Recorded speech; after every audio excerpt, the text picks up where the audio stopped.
What's up, everybody? I guess for what it's worth, I'm going to review my debate with Conscientious Omnivore. Now, FYI, the day we debated was the day after I got food poisoning. So I was in bed, not feeling very well, not really up for it, but I had made plans to do it and I didn't want to back out, and there I was in bed, so what the hell else was I gonna do? So it went on as planned, but I think it went a little bit too long for me and I was just too mentally tired. I think anything over 2 hours is generally gonna be too much, at least for me. Anyway, the thing that I've noticed debating Pal, this is the second time debating him, so I guess we're starting to see a pattern, is that he really doesn't seem very secure in letting you talk. He wants to talk over you. He interrupted me all the time, and like I said, I like to let people talk, so I was fine with it for a while, but it gets to a point where, you know, after you've built your case, you've set all your traps, you've set your opponent up, and now you want to start going on the offensive, right? You've gathered information, and now you want to start putting daggers through his heart. And he won't let you talk. That's when I get aggro, but it is what it is.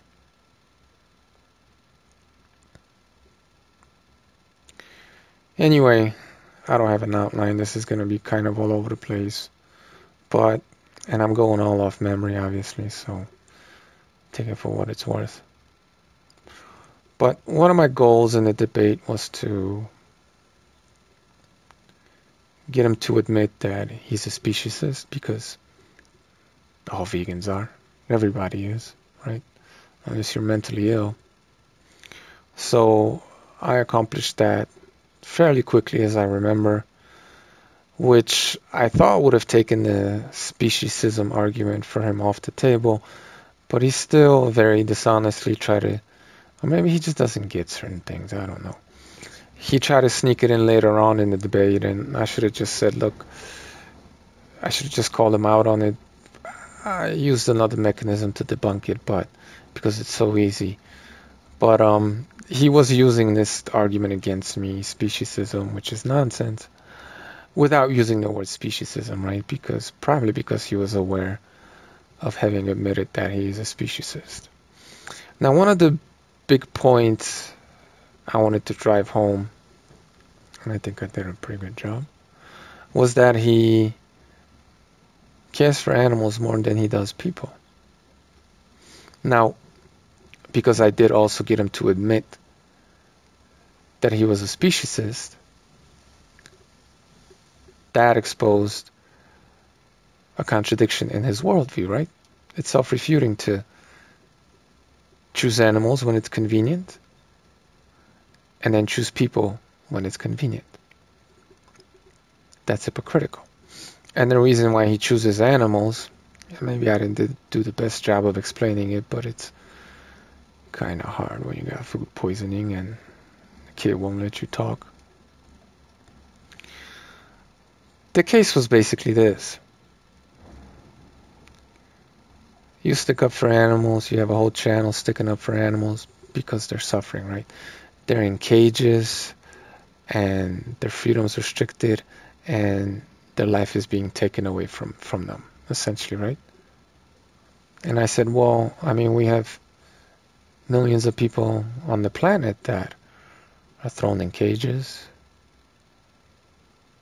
They're being murdered. They're being killed, right? They're suffering. And you're not doing anything about that. Your channel's not about that. You choose animals. So that exposed the fact that he chooses animals over people. They're like, this isn't even debatable. He does. He prioritizes animal suffering over human suffering. It is what it is. And the biggest difference there, which makes it that much worse, is that these people are crying out for help, right? And obviously they're human beings like us. And if he is a speciesist, right, and he cares about people more so than animals, as he says, if that's really true, and he's not just doing it for convenience sake, why isn't he sticking up for the people that are crying out for help when the animals aren't crying out for help? He looks at their reactions, he watches slaughterhouse video footage and he interprets whatever these animals' reactions are as a cry for help. It's not, or at the very least, you can't prove that it is, right? He anthropomorphizes them. These animals can't tell them how they feel. They can't express how they feel. People can, and they do. And yet he ignores human suffering, but elevates animal suffering as more important. So clearly, he chooses animal suffering over the suffering of people. That's his priority. It's more important to him. Sadly, but truly, this isn't debatable. It just is what it is. This is something that you have to understand about a lot of these ethical vegans. They don't care about you. And another reason why this is true, and I pointed it out in the debate, is because, he pretends to want to save people from themselves, essentially heart attack, let's say, cardiovascular disease, when he himself admitted that there's no proof that meat causes cardiovascular disease, because there isn't. That's just a fact. I don't even understand why we have to pull teeth to get him to concede on this point when it's just a basic fact. And that, by the way, because that became an issue, that's not discussing studies, okay? It's not. It's just talking about a scientific fact, all right? So none of these people are asking for his help or crying out for help. Or, right, if they think meat is the problem, they're going to stop eating meat. Problem solved, if that is the problem. So these people have agency. They are free to do what they want to do, and they choose to live the kind of lifestyle that they do, all of which contributes to why they get whatever diseases they do, right? And yet, he wants to rule those people's lives. He wants to tell them how to eat because it's good for them. That's the argument he proposes, even though he cannot prove that what he said is true. Now, he attempted to prove that going on a plant-based diet is good for everybody, but when you bring up evidence that it isn't, and there's a ton of evidence out there, he completely ignores that, right? He says, well, you just did it wrong. But then he tries to use himself as an example of the vegan diet being a success for the whole world, when it's just an anecdotal example, and he's only a 3-year-old vegan that's actually eaten animal products for 37 years. So he's no vegan, right? He built his body up eating animal products for 4 decades. Let's see what 4 decades of veganism does to his body, and then, well, even then he wouldn't have a case for the rest of the society, but maybe then he could draw some conclusions about veganism being good or bad for his own health. But that's not important, at least not to him. He's convinced, and that's all that it takes. So all these lofty ideals, all these desires he pushes and propagates, they're not backed by any logic. It's just how he feels, and, well, what he says is right, and what you say is incorrect, right? So his personal experience is correct, but anybody else's personal experience that does not agree with his own personal experience is somehow not correct. Now, again, just to touch briefly upon those studies he presented, uh, I told him I didn't want to talk about studies because he's misrepresented studies in the past before, and I can't discuss a study I haven't had a chance to read. And I guarantee you, he never read those studies because most people don't. And even if he did, he didn't understand 90% of what was said in there because he's not a scientist and, well, doesn't seem to be very intelligent in general.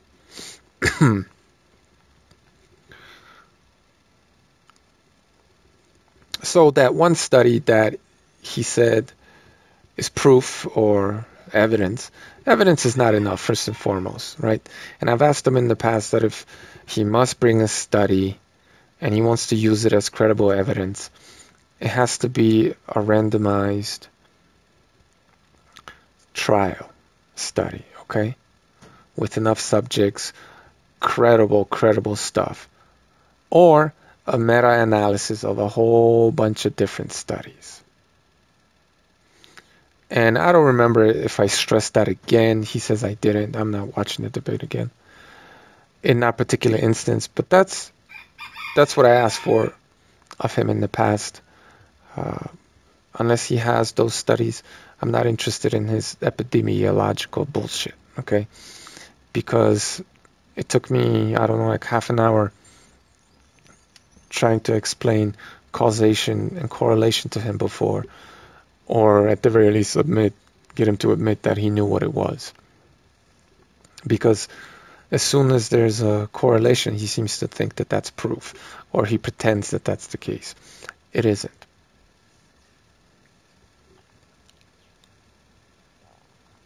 Like I urinate and defecate every day, right? There's 100% correlation there every day. Well, not lately anyway. Every week.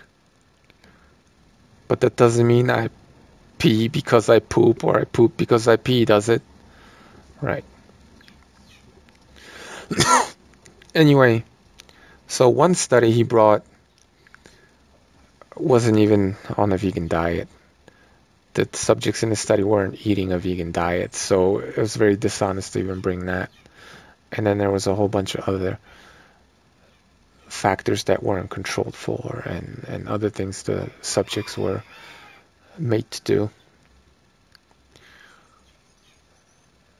And the other study was reviewed by a peer cardiologist. Okay, I showed the article where the person reviewed it. They read the study. I don't have to. They read it. And they said it was hogwash. They said that a large part of information gathering for this study consisted of telephone conversations, sometimes not even with the study participant. So I'm not saying it was exactly an epidemiological study, but it had those elements in it, and it was pseudoscience. The doctor that reviewed it just laughed at how ridiculous it is. And it was one of those what the hell studies, That documentary's been exposed as it's nothing but propaganda by so many people. We're not even getting into that. So his science was bunk. And even if you could demonstrate without the shadow of a doubt that the vegan diet cures cancer, it cures death, that still doesn't give you the right to make people eat that trash.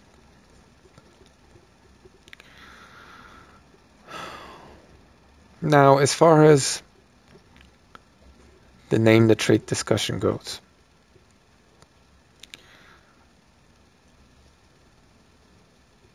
whenever you have an ethical debate with the vegan, the debate usually starts off or devolves into some form, some version of this name the trait argument, right? And to make it really stupid simple, something along the lines of, well, you wouldn't kill another human being, so why are you killing an animal, right? Like really illogical, silly, argumentative strategy. Now, name the trait is worded differently. It's part of a syllogism, or 1 plus 1 equals 2, right? And it's confusing for a lot of people. It uses a whole bunch of different fallacies to basically get people to question their own moral standards when there's generally nothing wrong with the average person.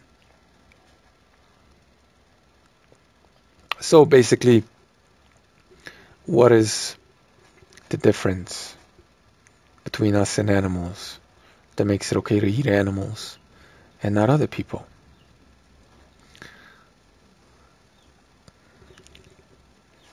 Now, I made him name the trait first because I wanted to expose the trick for the idiotic trick that it is. Excuse me, got a really dry throat. So, what is the trait that plants lack that animals do have that makes it okay to eat plants and not animals? And that is sentience, which in and of itself is really just a basket of traits. And I wanted to point that out because it might have become important later on, depending on how good of a debater he was. So I was just basically, the whole debate, I was just setting up for the finish. Oh, real quick, let me just address his whole talk about bullfighting and, people in China eating dogs and torturing them and all that other stuff. I don't understand the point of any of that. And I still honestly answer the questions because I'm not too familiar with all of that. So I can't really have an opinion. That's just me. I'm not bigoted, okay? I tend not to form opinions about things I don't know everything about. That's just how I do, okay? So, had he given me some warning and had told me, hey, look into this stuff because I'm going to ask you about it, then I would have done that and we probably could have had a conversation about it. But you can't just, you can drop something like that on somebody, but you're going to have to expect what you're going to get, okay? I'm not going to give you anything. I'm not just going to say whatever because of like social pressure or some dumb shit like that, you know what I mean? So that was his failure. That's his inability to debate effectively. He should, if that was his strategy, he should have let me know. Told me to research the topics. But just to answer that quickly, I don't know how that's related in any way, shape, or form to me eating meat or other people eating meat, most people eating meat. But I would still say that you can't demonstrate that it's morally, objectively wrong what those people do. I might not like it, but you still can't demonstrate that it's objectively wrong morally. You can't do it. I'd like to see him try, but that's a whole nother conversation. Now, name the trait. So if you think sentience is the reason why it's the difference between people and animals, which allows us to eat, animals and plants, which allows us to eat plants, not animals, then I said to him, well, okay. And the thing I was trying to drive home is that it's not sentience, because sentience in and of itself doesn't exist. It's specifically animal having sentience, right? You're naming a trait that an animal has, right? So there is no sentience without animal having sentience. So that is the trait. Animal has sentience. So I asked them, okay, if the animal having the sentience is the reason why I should respect that animal's life and liberty, then if I take that sentience away, right, then what keeps me from respecting an animal's life? So, for example, if sentience is your trait, if you stun the animal, right, or animal having sentience is the trait, you stun the animal, it doesn't have sentience, you kill it. Or if somebody dies, a person even, they're no longer sentient, that means that within your moral system it's okay to eat them because they're no longer sentient, right? So it's an absurd moral standard. And why doesn't sentience work?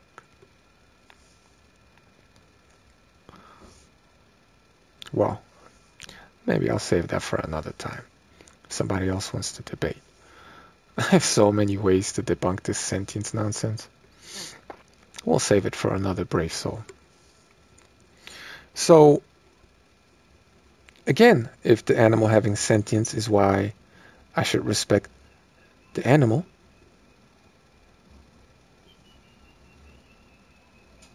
why should I respect sentience?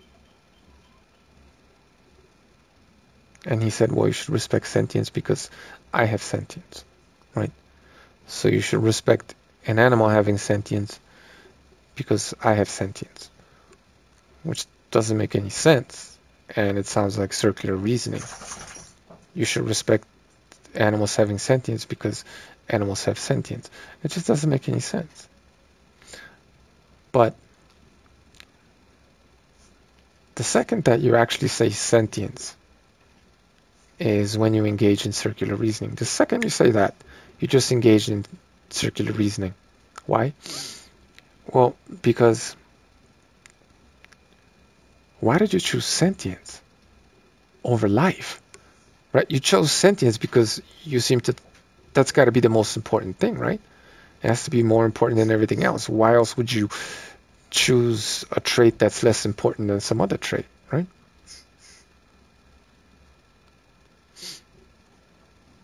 So what you're essentially saying is that the animal having sentience is more important than its life. Which is why if I take away the sentience, I could take away the life. I mean, I should be able to just take away their life anyway.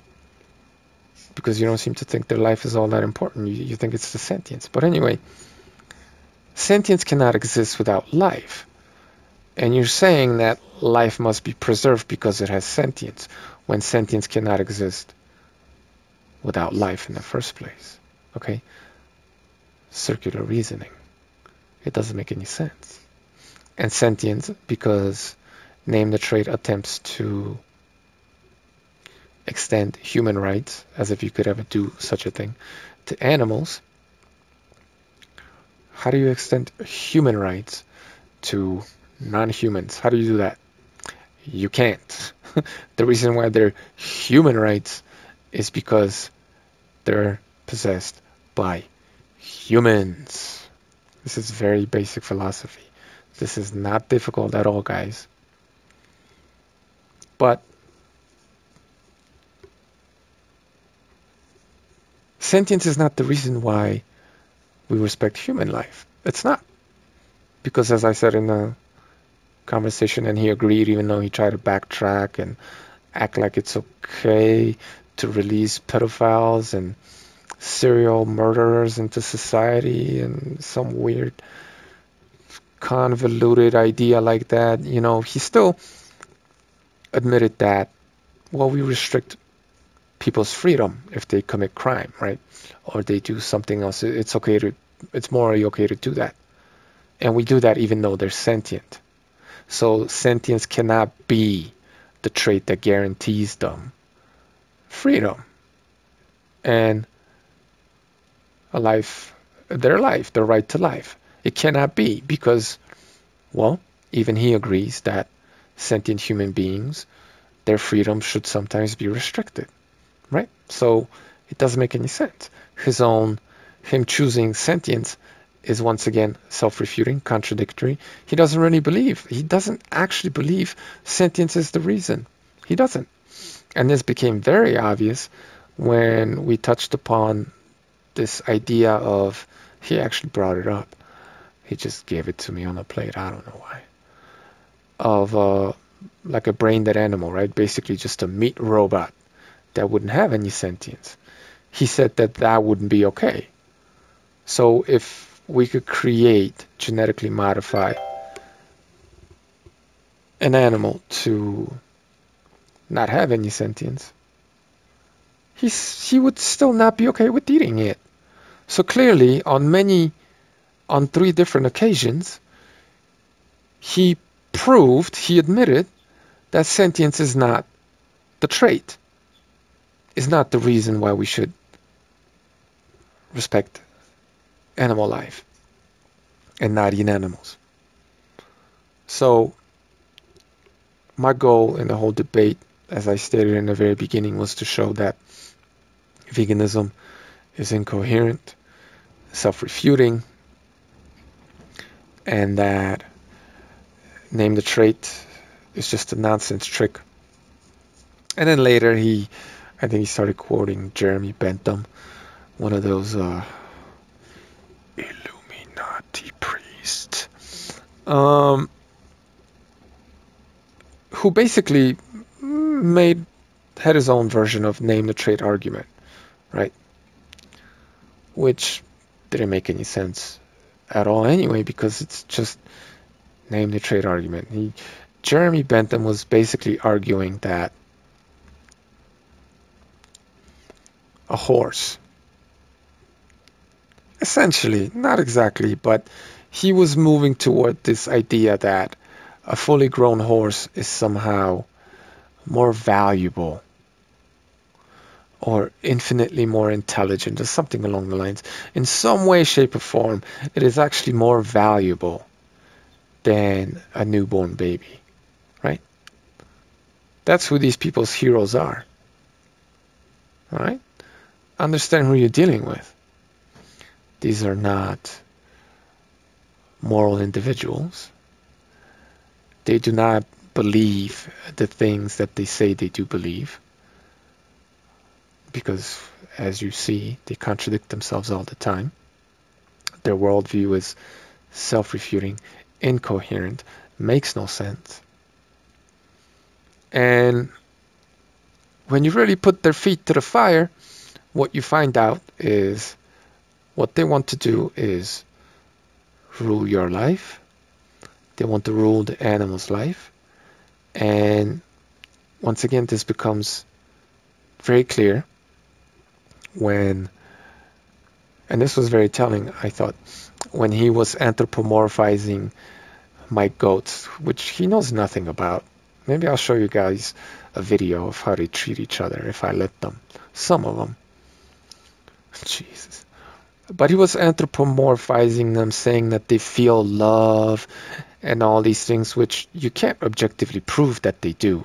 You're just guessing, basically. You can't. And it's actually,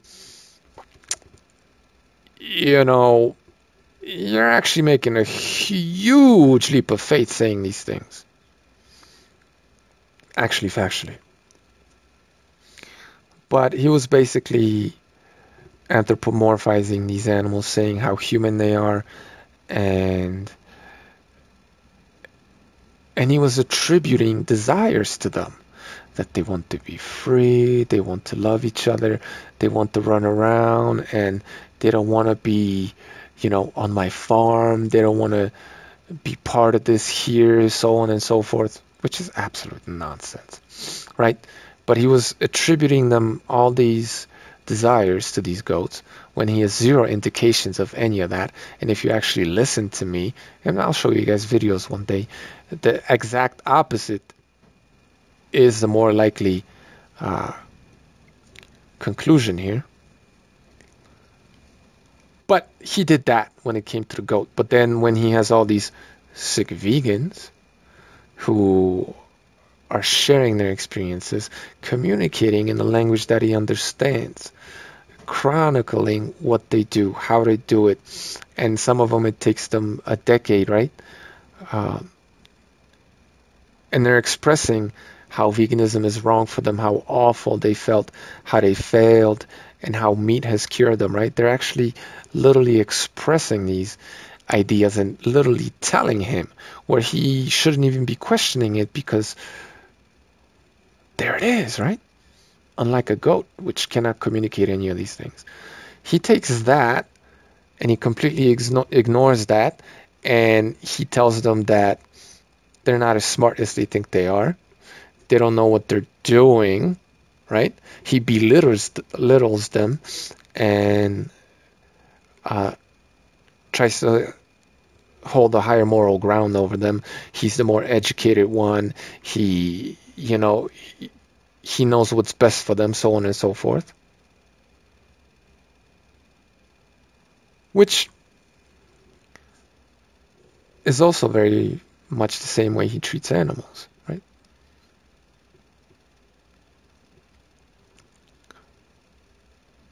Except again, he gives animals more credit because there is none of those messages are being communicated by the animals, but he seems to believe that they are, right? Once again showing us how he prefers animals over people. And once again debunking that this whole idea of sentience, because humans are sentient beings who suffer on a vegan diet and do well on meat, right? He ignores all that sentience. He doesn't care about any of it. And ultimately what he wants to do is tell people what to do, control the lives of animals and people, and he wants to be in charge because he's right and you're wrong. He doesn't have any scientific or logical basis for any of his arguments.